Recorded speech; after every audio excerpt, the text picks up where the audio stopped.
Hey Ari, how's it going, brother? How are you, Foti? What's going on? Oh, living the dream out here in Boston. How are things in Maryland? Maryland. Well, that's fine. Well, You're asking a Boston boy how another non-Boston place is, so you're never going to get a good answer. well, hence why you have that beautiful backdrop, huh? Yeah, I can't have Maryland as my backdrop, so. There you go. Well, it's that time of the week for us on another sipping session here at the Urban Wine Club. Yes, And as this one I'm very interested in because I'm very unfamiliar. So can you tell us a little bit about what we're going to be doing here? absolutely, there's plenty of trends, especially in the wine industry, that we come across. Not too long ago, there was the sparkling wine trend, Prosecco, Cava. And then we moved on to the rosé trend, which is still around. Now we're hearing about orange wine. Yes. And it's become the topic of most conversations when it comes to wine. But there's also a lot of deception and misinformed individuals about what orange wine is. Often enough. So let me stop you for a second. Sure. The first time you talked to me about orange wine, I instantly said, okay, so wine's made from grapes. This is made from oranges. That's what most people think. Right? And that's actually incorrect. So orange wines are made from white grapes. Okay, so I mean, I don't know how detailed you're going to be, but made from I'll keep it simple. what makes them What makes them orange? Tell us what makes an orange wine. Good question, brother. So basically, let me go real quickly into white wine production. So white wines are obviously made from white grapes. The grapes are harvested, they're brought to the facility, the grapes are crushed, and when they're crushed, that must or juice goes into a vat to ferment without the skins.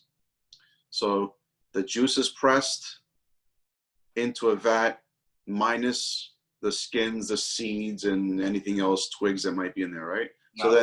So then the must is free of skins and it ferments on its own, which produces a very crisp, delicate looking production. And then they go through a filtering process to make it nice and clear looking. Okay. All right. Now, orange wine production, a little different. The grapes are harvested, they're brought back to the facility.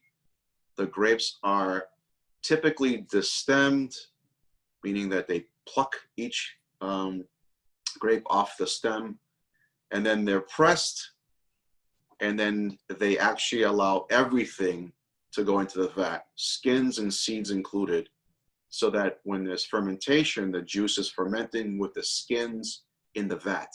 So what does that mean, right?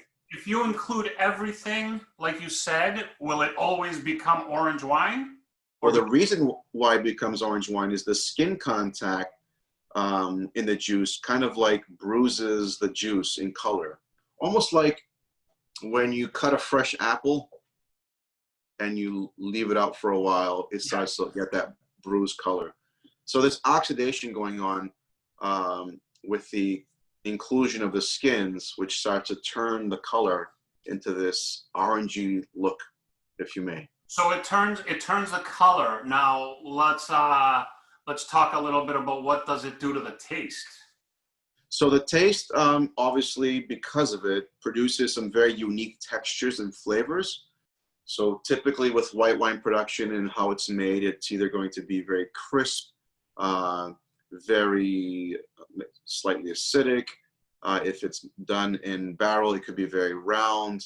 It can have more floral flavors, little riper flavors, maybe tropical flavors.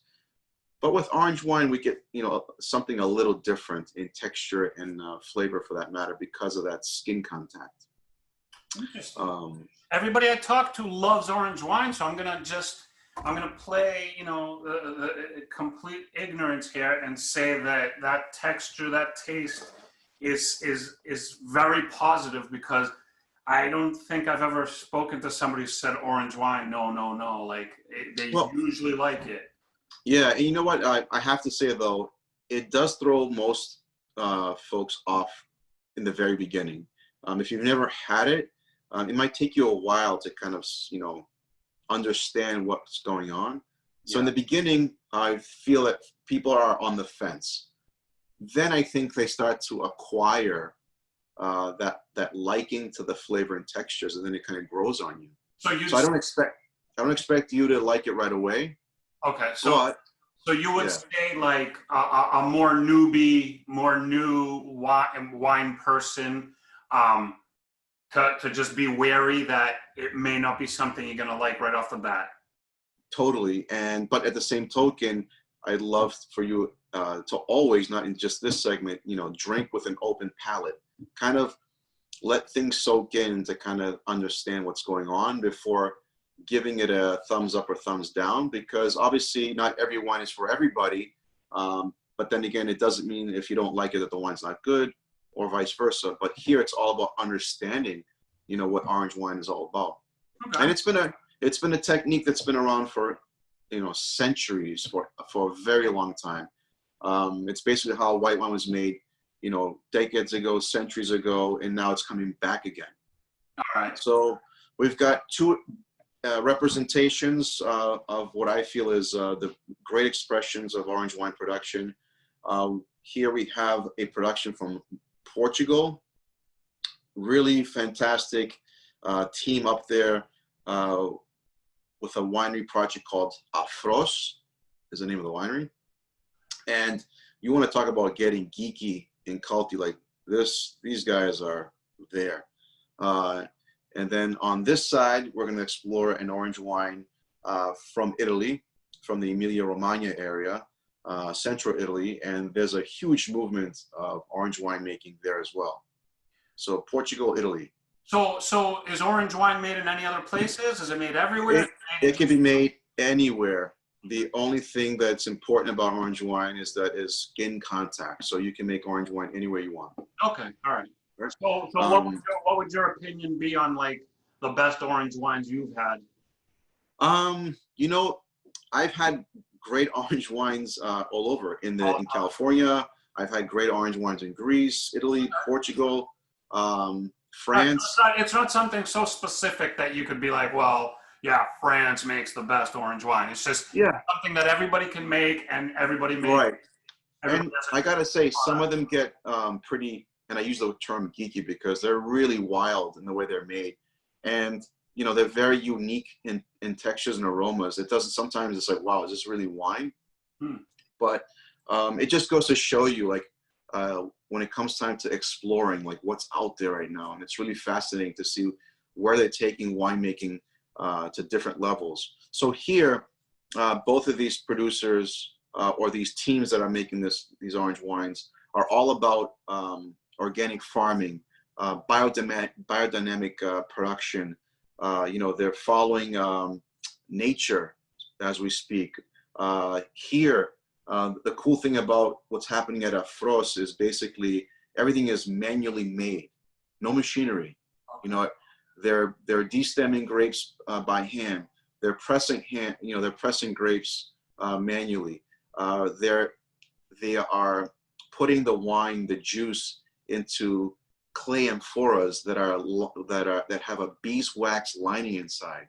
Like really cool stuff that you don't hear about. Yeah, that is. And no pesticides, no chemicals, no additives, no additional, nothing like that. Nothing is added to the wine. It's all natural from the ground to the bottle. Is Afros a Portuguese word, or is that taken? It's a Greek word. It's a Greek word, but they pay tribute to Dionysos, you know, the god of wine. You know, let's pay tribute to Greek mythology. The only god I pray to. Right, same here. But here, the grape that they're using is a local variety in northwest Portugal called Loureiro, and it's going to be the lighter production of the two that we're going to try today. So let's pour a little bit of the Loureiro into the glass, and hopefully you can see the color of the wine as well. So typically this would be darker for a normal white wine, and they're also unfiltered. So it's very cloudy, if you can pick that up in the screen. Well, you know what? From my point of view, that looks more yellow. I think it's a darker yellow, but if you were to have this varietal made without skin contact, it'd be very clear. Oh, okay, I see. And probably the lighting in the backdrop also might be accentuating the color. But you can't really tell a lot of times through computer screens. So let me just pour. I'm not going to taste the second one, but I'm going to pour the second one to show you. Okay, that looks orange completely. Right? Yeah, one looks yellow, one looks orange. Okay. But they're still both considered orange wines because of the skin contact, right? So the one on my left is basically has skin contact, but this is the color that they can achieve from the skins, or the pigmentation that's in the skin of this varietal. Okay. And then here, you're talking about really heavy duty. It's almost like synthetic motor oil here. But let's give the Portuguese a swirl here and a sip. And these are very, very limited in production. The producer here with this particular orange wine only makes about 500 cases a year. Really? Or 4,500 bottles. Wow. And we're very fortunate to get some of it here. And then this gentleman over here, over in Italy, makes only about, I think, 10,000 bottles, which equals to about, if we do the math, less than 1,000 cases a year. That's crazy. Right? But after we display this sip clip, they're gonna have to up production. It's either that or you get it while you can. But the cool thing is more and more producers are actually experimenting with orange wine, so there's more variety for us to choose. But I'm gonna tell you, I'm such a sucker for marketing that the second you say there's so little available, like it all of a sudden became more enticing to me to get some. Bingo. All right, so let's give this a sip. Cheers. Cheers. Ooh. Texture. Right? So definitely, I mean, how do you describe it? Like, I know texture is the main word I'm thinking of, but it's like, what do you tell us? So for this one particularly, right away, mouthfeel, it's full, it's dense. It's almost like, take the equivalent of, I use milk, right? Okay. So there's skim milk, 2%, then whole milk, right? Yeah. So for here, this is in between 2% and whole milk as far as textures go, like the density of the wine. Interesting. It's fuller, right? Nice. So it's fuller, it's got riper flavors, but it has a little bit of that, you know how there's that grippiness in red wine because of the tannins? Yes. Here I get a little bit of that grippy feeling slightly in this wine as well.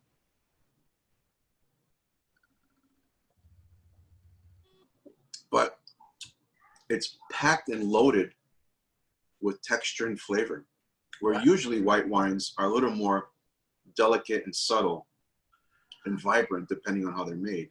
Here, you described it before with like how it's like sometimes you have to get used to it, sometimes you have to grow, it has to grow on you. Correct. But it tastes like something that once you get into it, like you're really going to be into it.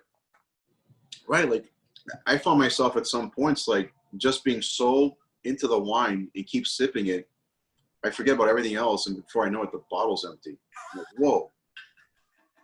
You know, it happens with other wines too, but it's just like once I get into it, you just want to keep sipping because you want to continue to experience that sensation of textures and flavors. It's like, wow. That could be. I never knew wine can be made this way. It could be 50% great wine and 50% drinking problem. So I'm not sure yet. Yeah, well, we'll stick to the enjoyment. So then moving forward to try the Italian orange wine made from a grape called, well, this is a blend, I should say. Malvasia de Ganti is the main varietal. 90% of that, I think, is in this production, Okay. and then 10% Trebbiano. So Malvasia and Trebbiano are very common in orange wine production in Italy. So Malvasia, if you notice here, with this, and I think there's about 7 months of skin contact. So basically, the skins are in the juice, fermenting for 7 months. Oh, that's a long time. Yeah. So for every day that goes by, the darker the wine gets. Yes. So here, right away, like really pungent aromas, like really distinct, funky. I like to use the word funky aromas.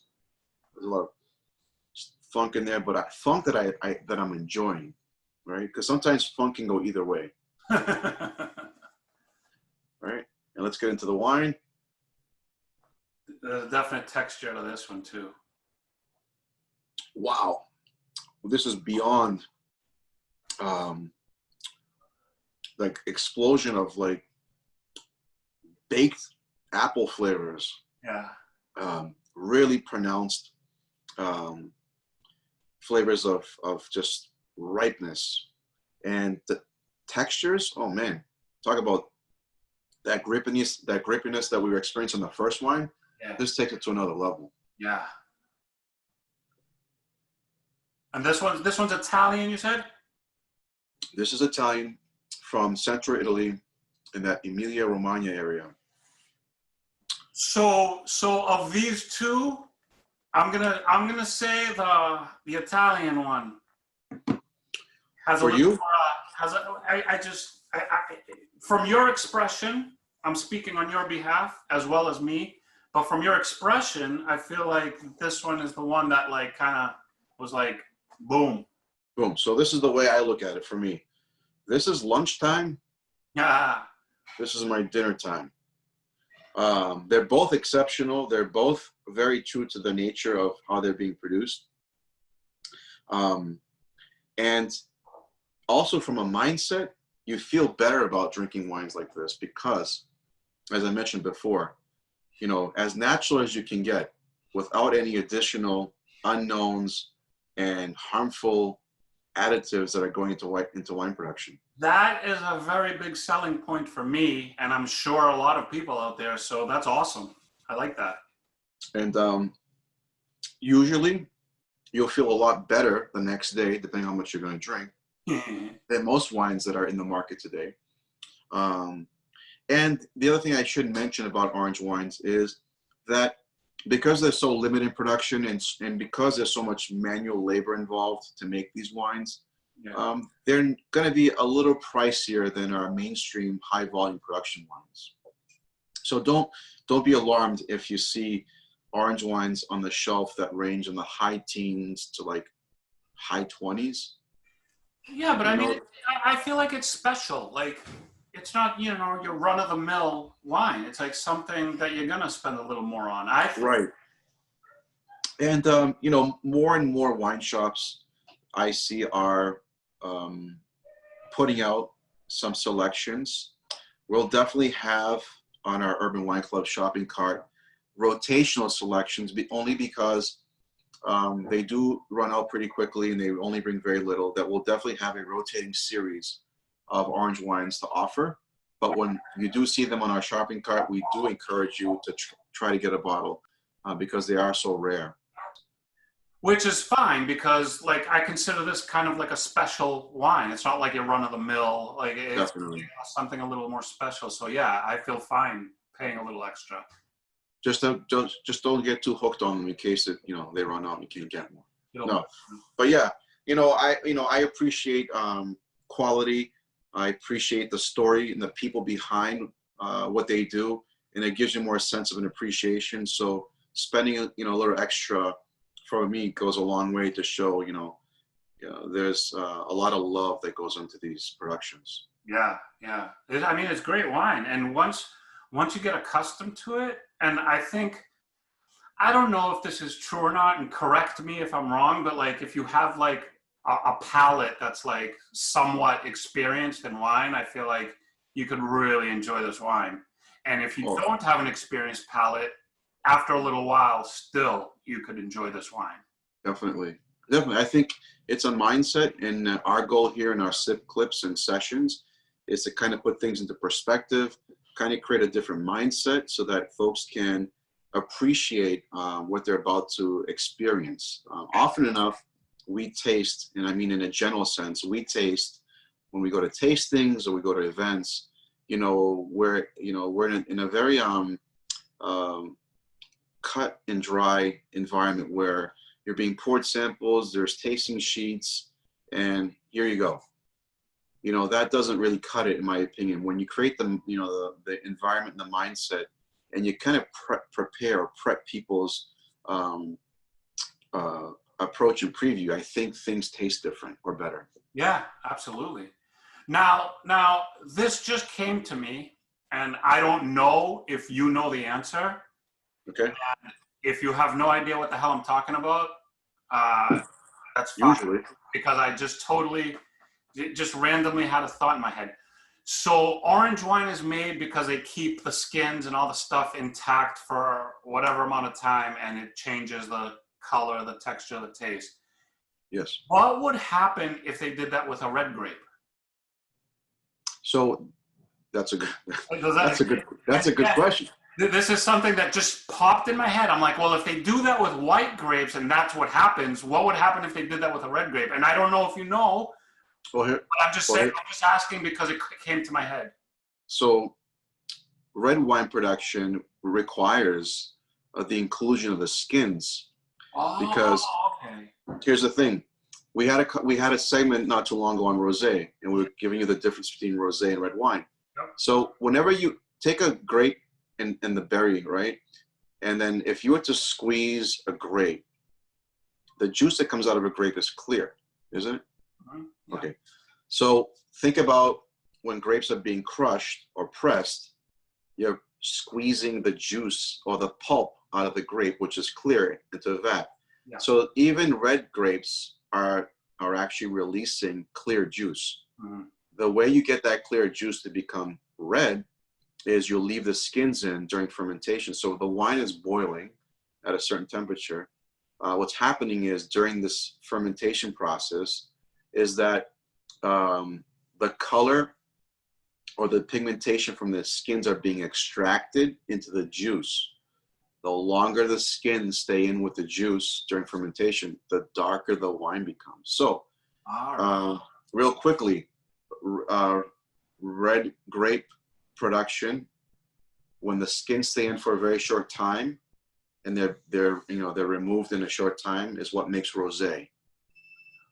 Gotcha. When the skins stay in longer, for every day that goes by, every week that goes by, the darker the juice gets until you get to your red wine production. So not only is it extracting color, but it's also extracting compounds that are found in the skins of the grape that actually help develop the structure of red wine. Tannins are being extracted. So that's a very good question, putting into perspective of when we're discussing how orange wine is made. Well, what happens to red wine? Well, yeah, red wine needs the inclusion of the skins to get its color and structure. All right, that's interesting.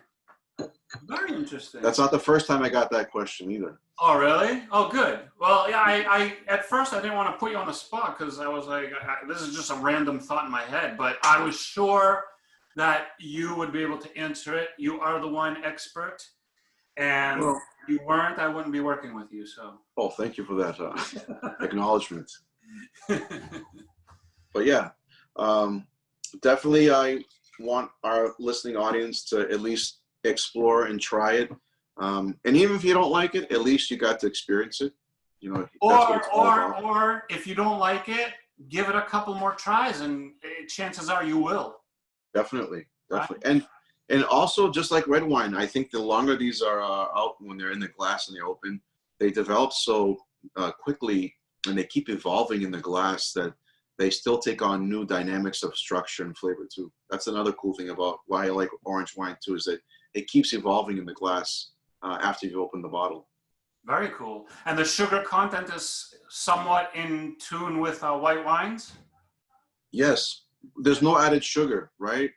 So sugar levels are relatively either the same or even lower. Alcohol content is even low. So the alcohol content on the Portuguese white, the Afros, is 11.5%, right? So Yeah. typically now we're seeing, you know, both white and red wine production that hovers at 13.5 to 14%. The one from Italy, this has 13.5% alcohol, which is still fine. Personal preference, for my own reasons, I prefer drinking wines relatively, whites, reds, rosés at 13 to 13.5 the most. Yeah. Or anything below that for me is great. It's just, I feel a lot better the next day when the alcohol content is lower. Yeah. Good point. Yeah, man. I like these. These are good. I think a lot of the audience will definitely appreciate them. The ones that haven't had it yet.